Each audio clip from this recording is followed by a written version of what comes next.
చరణ్ కౌశిక్ గారు మనతో పాటు ఉన్నారు కాంగ్రెస్ పార్టీ నుంచి. పవన్ గౌడ్ గారు బీఆర్ఎస్ పార్టీ నుంచి మనతో పాటు ఉన్నారు. చరణ్ కౌశిక్ గారు నమస్తే. నమస్తే అండి. నమస్తే. ఎవరు జాతిపిత, ఎవరికి జాతిపిత, ఇది బాగుంది.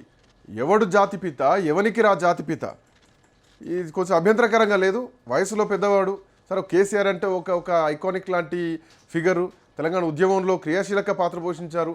సో అట్లాంటి వ్యక్తిని పట్టుకొని ఆల్మోస్ట్ ఒక 17-18 సంవత్సరాల వయసు తేడా ఉంటుంది. గౌరవం లేకుండా ఎందుకు ఈ తిట్టడం, ఎందుకు? ఎవడు రా జాతిపిత, ఎవనికి రా జాతిపిత, ఎట్లా చూస్తున్నారు చరణ్ కౌశిక్ గారు? మీకు ఏమైనా ఇబ్బంది కనిపిస్తుందా ఆ మాట? సార్, ఇక్కడ ముఖ్యమంత్రి గారు ఏంటంటే జాతిపిత మీద రాజకీయం చేసే ప్రయత్నం బీఆర్ఎస్ పార్టీ చేస్తాం. జాతిపిత అనేది ఆనాడు మహాత్మా గాంధీ గారికి కూడా 1947 ఆనాడు సుభాష్ చంద్రబోస్ గారు సింగపూర్ సంబంధించిన రేడియోలో మాట్లాడుతూ మహాత్మా గాంధీకి సంబంధించి జాతిపిత అని చెప్పేసి మొదటిసారి మాట్లాడడం జరిగింది. తర్వాత ఆర్టికల్ 18(1) ప్రకారం జాతిపిత అనేది భారతదేశంలో ఇవ్వరు, చాలా స్పష్టం. అదే కాకుండా ఇందులో రెండింటికి మాత్రమే టైటిల్ ఇస్తారు. ఒకటి విద్యకు సంబంధించినటువంటి రంగాల్లో, రెండు సైనికులకు సంబంధించినటువంటి టైటిల్ మాత్రమే భారతదేశంలో ఉన్నాయి, మిగతా ఏ టైటిల్ లేవు. అదే కాకుండా రవీంద్రనాథ్ ఠాగూర్ గారు వారు మాట్లాడుతూ మహాత్మా అని చెప్పేసి బిరుదిచ్చారు. తర్వాత భారతదేశంలో ప్రజలంతా కూడా గాంధీ గారిని బాపు అని చెప్పేసి సంబోధిస్తారు. ఇది మహాత్మా గాంధీ గారికి భారతదేశంలో ఉన్నటువంటి గౌరవం. ఎందుకంటే ఆ మహాత్మా గాంధీ గారు భారతదేశ స్వతంత్రం కోసం పనిచేశారు, వారు కుటుంబం కోసం పనిచేయలేదు, వారి కుటుంబ సభ్యులు ఎవరో కూడా తెలియదు. అదే కాకుండా గాంధీ గారు ఏనాడు కూడా ప్రత్యక్ష రాజకీయాల్లో లేని వ్యక్తి.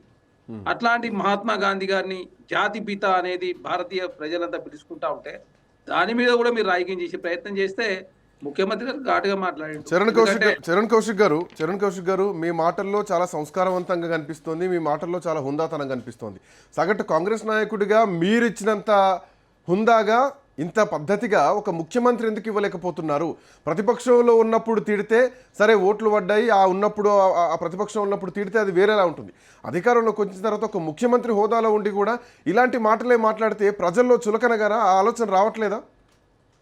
ఇప్పుడు తెలంగాణ రాష్ట్రంలో ఎట్టయిందంటే బూతులు సమాధానం అన్నట్టు ఈ బూతుల కల్చర్ తీసుకొచ్చిదే బీఆర్ఎస్ పార్టీ. వాళ్ళకి ఏమైనా అవార్డులు ఇవ్వాలంటే భారతరత్న లాంటి అవార్డు కూడా ఇవ్వచ్చు. బీఆర్ఎస్ పార్టీలో బూతులు ప్రారంభించింది వాళ్ళే.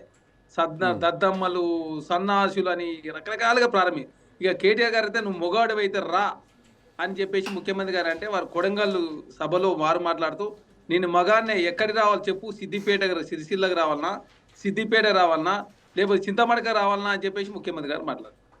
కాబట్టి ఇవన్నీ ఏంటంటే ఈ రెచ్చగొట్టే ప్రసంగాలు బీఆర్ఎస్ పార్టీ చేసిన తప్పులని వాళ్ళే చేసి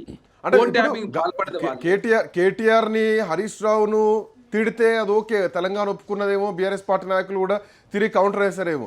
బట్ కేసీఆర్నే మాట్లాడుతున్నారు కదా, కేసీఆర్ని ఉద్దేశించి టీఆర్ఎస్ పార్టీ నాయకులు అనుకోవచ్చు, మా బాపు అనుకుంటారు, మా జాతిపిత అనుకుంటారు, మా నాయకుడు అనుకుంటారు, మా అధినాయకుడు అనుకుంటారు. వాళ్ళు ప్రేమగా పిలుచుకునేది. తెలంగాణ సమాజం జాతిపిత అన్నప్పుడు మీరు రెస్పాండ్ కావాలి, తెలంగాణ ప్రజలు అన్నప్పుడు రెస్పాండ్ కావాలి. బీఆర్ఎస్ పార్టీ నాయకులు వాళ్ళ ఇష్టానికి వాళ్ళు అనుకుంటే ఒక ముఖ్యమంత్రి హోదాలో ఉండి ఎవడు జాతిపిత, ఎవనికి జాతిపిత అనడమే కాకుండా ఇందులో వెలమ సామాజిక వర్గాన్ని మొత్తాన్ని కూడా మీరు ఒక ఘాటిన కడుతున్నారు. అంటే వెలమ సామాజిక వర్గం కాంగ్రెస్ పార్టీకి అవసరం లేదా?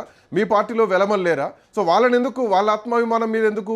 తన్నీరు హరీష్ రావు అంటారు, కూకటిపల్లి కృష్ణారావు అంటారు, ఇంకేదో రావు అంటారు, ఎర్రబెల్లి దయాకర్ రావు అంటారు. అని మీ దాంట్లో కూడా రావులు ఉన్నారు కదా, మీ దాంట్లో కూడా వెలమ సామాజిక వర్గం ఉంది కదా. మరి వాళ్ళు ఎప్పుడు కులాలను దృష్టిలో పెట్టుకొని మాట్లాడలేదు కదా బీఆర్ఎస్ పార్టీ వాళ్ళు. ఇప్పుడు మా రావులు ఫోన్ ట్యాపింగ్ పాల్పడలేదు, మా రావులు అవినీతి పాల్పడలేదు. చూసిరు కదా ఫోన్ ట్యాపింగ్ వారాల్లో ప్రభాకర్ రావు గారు, ప్రణీత్ రావు గారు, భుజంగరావు గారు, శ్రవణ్ రావు గారు, ఒకలా ఇద్దరు మీరు చెక్ చేయండి. రాధాకిషన్ రావు గారు, తర్వాత సంతోష్ రావు గారు విచారణ పేరు, హరీష్ రావు గారు, కేసీఆర్ గారు, కేటీఆర్ గారు, కల్వకుంట్ల కవిత గారు చెప్తా ఉంది మా ఆయన ఫోన్ సోకాల్డ్ వాళ్ళ మీద అంటే తప్పులేదు.